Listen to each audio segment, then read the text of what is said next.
திருப்புல்லானி என்ற ஒரு காடு இருந்தது. அந்த காடு முழுவதும் மென்மையான பச்சை தர்பை புல் நிறைந்திருந்தது. அந்த காட்டில் 3 ரிஷிகள் வாழ்ந்தனர். புல்லவர், காலவர், கண்ணவர். பகலும் இரவும் உலகம் முழுவதும் நன்மை பெற வேண்டும் என்று பெருமாளை மனமாற பிரார்த்தித்தனர். ஒரு நாள் அவர்களின் தவம் மிகுந்த சக்தி பெற்றது. காடு முழுவதும் ஒளிரத் தொடங்கியது.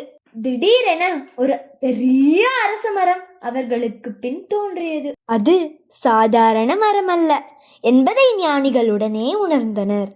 அது பெருமாள் தன் கருணையை காட்டிய வடிவம். ஞானிகள் மகிழ்ந்தாலும் பெருமாளை அவருடைய உண்மையான ஒளிரும் வடிவத்தில் காண விரும்பினார். அவர்கள் மீண்டும் பிரார்த்தனை செய்தனர். உடனே ஒரு பிரகாசமான ஒளியில் பெருமாள் ஆதி ஜெகநாத பெருமாளாக அவர்களுக்கு பின் தோன்றி மென்மையான சிரிப்புடன் அருள் புரிந்தார்.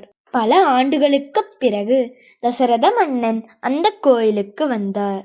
அவர் பெருமாளை பிரார்த்தித்து தமக்கு பிள்ளைகள் வேண்டும் என்று வேண்டினார். பெருமாள் அவருக்கு ஒரு புனித மந்திரத்தை உபதேசித்தார். அதன் அருளால் தசரதன் உலகில் மிகப்பெரிய வரம் பெற்றார். ராமபிரான் மகனாக பிறந்தார். இன்னொரு திவ்ய கஷேத்திரங்களை பத்தி அடுத்த வீடியோல பார்ப்போம்.